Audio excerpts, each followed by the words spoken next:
बात करते हैं इसमें कि जो भी आदमी या औरत जो नेचर का जो लॉ होता है ना उसको ज्यादा ही मिसयूज करता है, उसको अपने तरीके से अपने मजे के लिए इस्तेमाल करता है, तो उसको बहुत सारी बीमारियां हो जाती हैं और वो बहुत मतलब शारीरिक और मानसिक बीमारी होती है जिससे इंसान को हील होने में बहुत टाइम लग जाता है। अब इसमें बोला गया है कि जो एक राजा होता है ना, राजा राजा नहीं है अगर उसके पास उसका खजाना ना हो, उसकी सेना ना हो, उसकी आर्मी ना हो। एक फूल फूल नहीं है अगर उसके पास अपनी खुशबू ना हो। एक नदी नदी नहीं है अगर उसमें पानी ना हो। तो और एक आदमी आदमी नहीं है, एक औरत औरत नहीं है अगर वो उसके पास प्योर ब्रह्मचर्य ना हो, सेलिबेसी को फॉलो अगर ना करता हो तो। अब महाराज जी ने एक बात बोली है कि आहार, निद्रा, भय और मैथुन, फूड, स्लीप, फियर और कोपुलेशन, ये जो चीजें देखी गई है ना, ये एनिमल के अंदर और मैन के अंदर दोनों में काफी कॉमन देखी गई है। लेकिन एक चीज है जो आदमी को किसी भी जानवर से अलग कर देता है, वो है उसका धर्म, वो है उसका विवेक, वो है उसकी विचार शक्ति।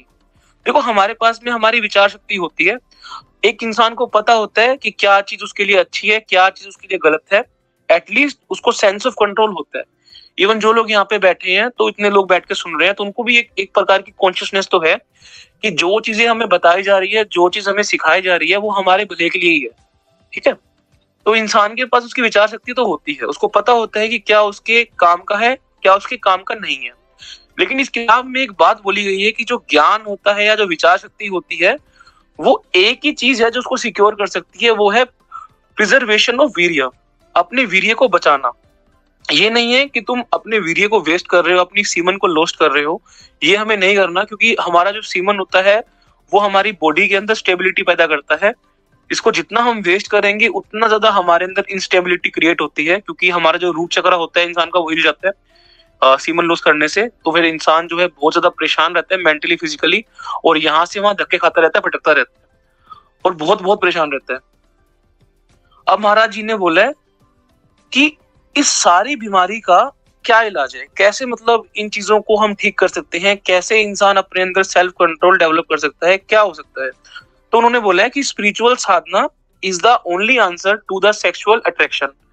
बिना स्पिरिचुअल साधना के you can not control your sexual जो जितनी टेंडेंसी है ना, उसको आप कंट्रोल नहीं कर सकते।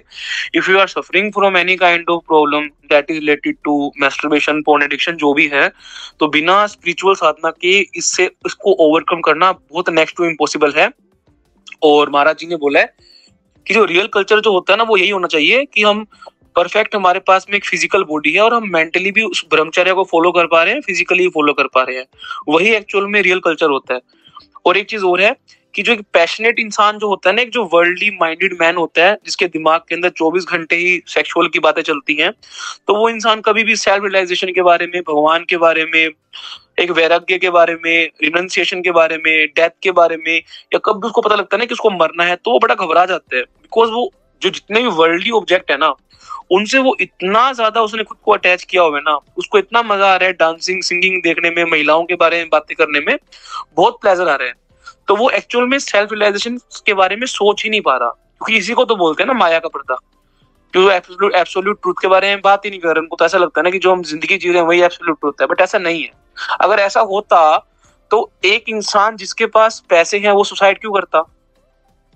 अगर शादी करने से ही लोगों की जिंदगी सक्सेसफुल होती तो डिवोर्स क्यों होता? तो कुछ तो ऐसा है ना जो अभी हमें समझ में नहीं आ रहा, बट हम समझेंगे उस चीज को। अब अगली बात इसमें यह है कि एक इंसान है जो सेंसुअल एक्ट करता है, यानी कि जो मैस्टरबेट वगैरह करता है, वो बार बार रिपीट करता है उन चीजों को और खुद से ही बड़ा गिल्ट में रहता है, शेम्ड में रहता है। उसको इवन पता होता है कि उसकी जिंदगी का जो गोल है वो सेल्फ रियलाइजेशन है और वो प्योरिटी को अटेन करके ही प्राप्त कर सकता है, कांस्टेंट मेडिटेशन करके ही प्राप्त कर सकता है। स्टिल वो एक काम कर नहीं पाता। क्यों? क्योंकि उसने अपने आप को इन गलत चीजों में इतना ज्यादा इन्वॉल्व कर रखा है कि वहां से निकलने का उन्हें रास्ता समझ में नहीं आ रहा। अगले पॉइंट के ऊपर हम बात करते हैं। बिना स्पिरिचुअल कल्चर के मॉडर्न सोसाइटी आज के समय में एग्जिस्ट नहीं कर सकती।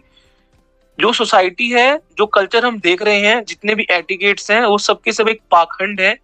हर कोई जो पोलाइटनेस है उसको प्रिटेंड कर रहा है। लोग दूसरों की हेल्प करने की बजाय उनकी वीडियो बना रहे हैं, पैसा कमाने के लिए, जैसा हम देख पा रहे हैं आजकल। तो जो हिपोक्रेसी होती है, पाखंड होता है, बहुत बड़े लेवल पे है।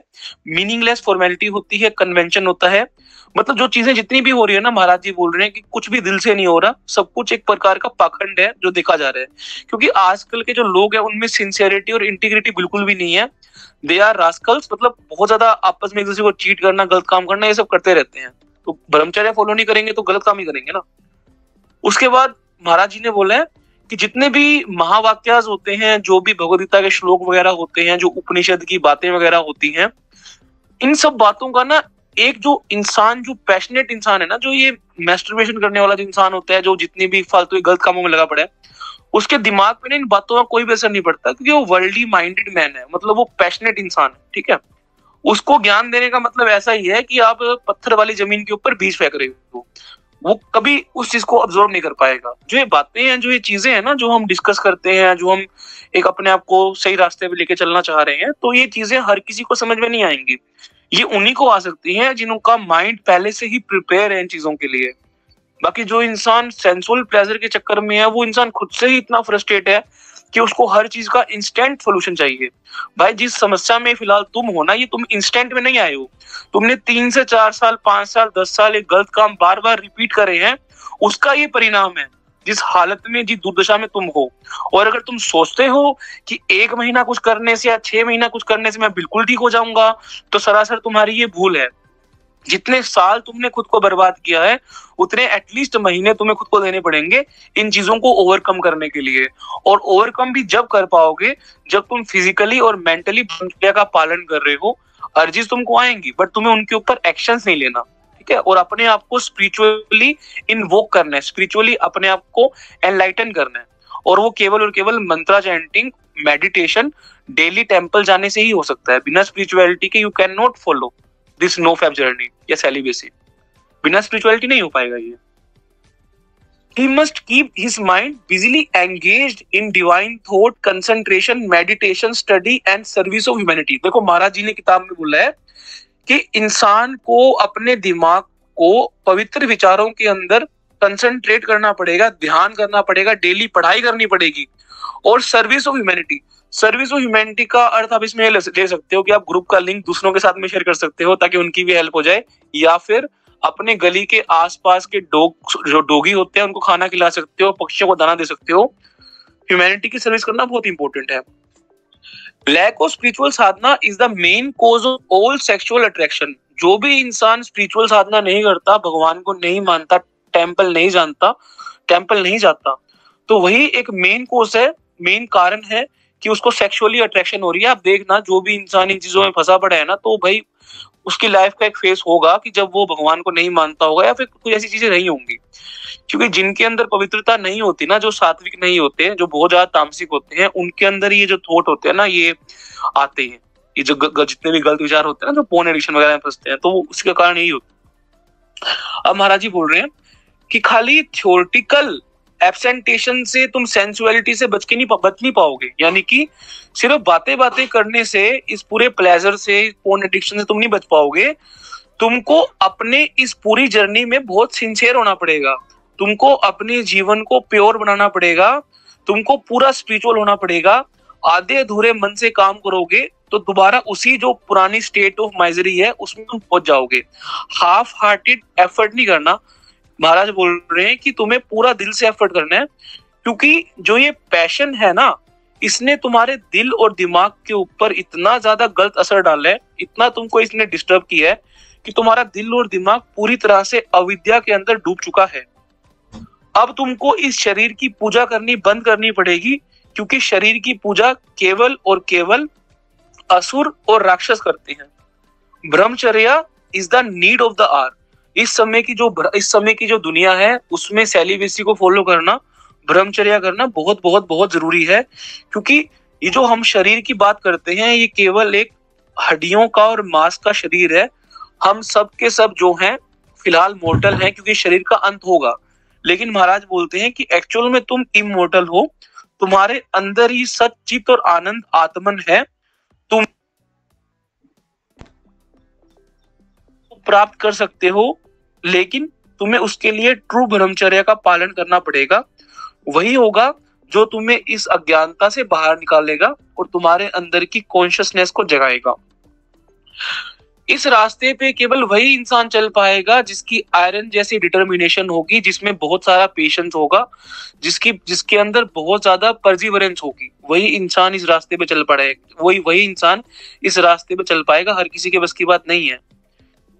जो रियल ब्रह्मचारी, जो मैन होंगे, उनकी बहुत स्ट्रॉन्ग फिजिक होगी, एक आइडियल लाइफ वो जिएंगे, यानी कि सुबह 4 बजे ब्रह्म मुहूर्त में उठेंगे, डेली अपना चैंटिंग करेंगे। काफी अच्छा और नोबल उनका करेक्टर होगा और बहुत ज्यादा उनके अंदर स्पिरिचुअल स्ट्रेंथ होगी। Let some practical men come forward and lead the youngsters by their exemplary life and spiritual aura। इसमें महाराज जी ने बोला है कुछ प्रैक्टिकल इंसानों को बाहर निकलना पड़ेगा, अपनी जिंदगी को यंगस्टर्स को दिखाना पड़ेगा, उनके सामने एक एग्जाम्पल सेट करना पड़ेगा, दिखाना पड़ेगा कि रियल जिंदगी क्या होती है और स्पिरिचुअल ओरा एक्चुअल में क्या होता है। यहाँ पे जो स्पिरिचुअल ओरा नाम का जो शब्द इस्तेमाल किया गया है ना, देखो हमारे हर किसी का एक ओरा होता है। जितने हम लाइफ में पॉजिटिव काम करते हैं ना, हमारा ओरा डे बाय डे और ज्यादा स्ट्रॉन्ग होता जाता है। जितने भी जो गलत काम करने वाले इंसान होते हैं ना, जो पोर्न एडिक्ट होते हैं, उनका ओरा बिल्कुल खत्म हो जाता है, उनकी जो वाइब्रेशन होती है बहुत डाउन हो जाती है। ना तो उनके शब्दों में जान होती है, ना उनके शरीर में जान होती है, कॉन्फिडेंस उनका बिल्कुल जीरो होता है। इवन वो ऐसा होता है कि वो दूसरे के साथ में आंख भी नहीं मिला सकते। माइंड उनका इतना ज्यादा ब्रेन फोगी होता है कि वो कुछ सोच भी नहीं पाते, तो उनका ओरा बहुत डाउन होता है। लेकिन जहाँ स्पिरिचुअल ओरा की बात होती है, स्पिरिचुअल ओरा वाला जो इंसान होता है वो ब्रह्म मुहूर्त में उठता है सुबह 4 बजे। लेट उठने का तो कोई मतलब ही नहीं है। डेली वो मेडिटेशन करता है, डेली वो चैंटिंग करता है और सात्विक भोजन करके अपनी जिंदगी को एज अ एग्जाम्पल सेट करता है दूसरों के सामने कि जैसा जीवन मैं जी रहा हूं, तुम भी ऐसा जीवन जी सकते हो।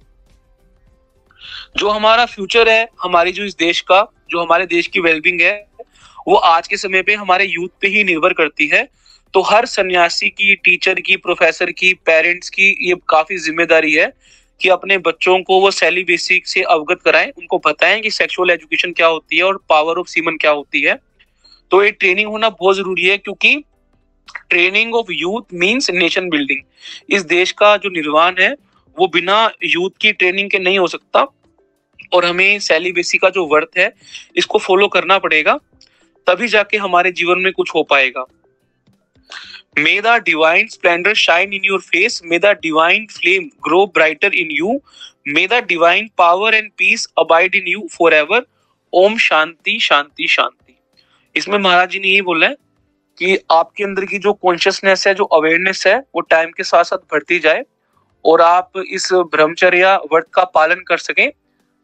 यही महाराज जी का अंतिम संदेश था इस चैप्टर के अंदर। तो आज हमारा फर्स्ट चैप्टर कंप्लीट होता है, जो सेक्शन 1 का था, द फिनोमिना ऑफ सेक्स के बारे में, जिसमें हमने प्रेजेंट डे डिग्रेडेशन के बारे में पढ़ा कि कैसे लोग बर्बाद हो रहे हैं। हमने ये पढ़ा कि जो पूरा जो वर्ल्ड है, वो पूरा वर्ल्ड, लाइन है the world is all sexy, तो पूरा वर्ल्ड सेक्सी हो चुका है, हर जगह ये गलत बातें चल रही हैं, काफी कॉमन। और हमने स्पिरिचुअल साधना के बारे में पढ़ा कि जो स्पिरिचुअल साधना है, यानी कि जो मेडिटेशन करना, चैंटिंग करना, डेली टेंपल में जाना, यही एक आंसर है सेक्सुअल अट्रैक्शन का। इसके अलावा कोई आंसर नहीं है। इसके अलावा नहीं, सिर्फ बातें बातें करने से नहीं फॉलो होगा, तुम्हें प्रैक्टिकली करना पड़ेगा। और चौथा पॉइंट हमने बात की थी, जो ब्रह्मचर्य है इस समय की वही नीड ऑफ द आवर है, चाहे मेल है चाहे फीमेल है, भाई तुम्हें अपने आप को साधना में लाना पड़ेगा और तुम्हें सेलिबेसी का पालन करना पड़ेगा till you get married. Even जो शादीशुदा भी हो चुके हैं, तुम भी थोड़ा सा अपने ऊपर कंट्रोल करो, क्योंकि अगर तुम शादी करने के बाद भी प्रिपरेशन कर रहे हो ना और इस एक्टिविटी में इन्वॉल्व हो, तो तुम्हारा दिमाग जो है डिस्टर्ब ही रहेगा, तुम्हारी मेमोरी वीक हो जाएगी और तुम चीजों को याद नहीं कर पाओगे, ना ही रिकॉल कर पाओगे। दूसरे को समझाना तो बहुत दूर की बात है। अंत में हम प्रार्थना करेंगे प्योरिटी के लिए कि हे परमात्मा, आप हमें शक्ति दें फिजिकल और मेंटल ब्रह्मचर्या करने की, हमारे विचारों को पवित्रता दें, हम जो कार्य कर रहे हैं उन कार्यों को पवित्रता दें, हमें इतनी हिम्मत दें, इतनी स्ट्रेंथ दें, जिससे कि हम अपनी इंद्रियों को कंट्रोल कर पाए और ब्रह्मचर्या का पालन कर पाए, ब्रह्मचर्या व्रत का पालन कर पाए, और हमें सभी प्रकार की जो फालतू की टेम्पटेशंस हैं इस दुनिया की, सभी प्रकार की जो गलत चीजें हैं, उनसे हमें दूर रखें।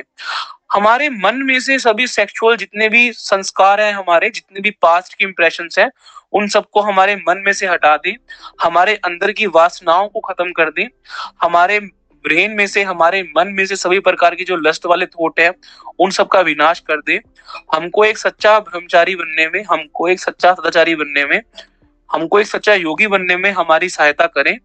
हे परमात्मा, हमें प्योर बना दे स्वामी विवेकानंदा की तरह, स्वामी दयानंद सरस्वती जी की तरह, भीष्म पितामह की तरह, हनुमान जी की तरह, लक्ष्मणा जी की तरह। हमारे सभी अपराधों को माफ करें, हमारे सभी अपराधों को माफ करें, हमारे सभी अपराधों को माफ करें। ओम ओम ओम।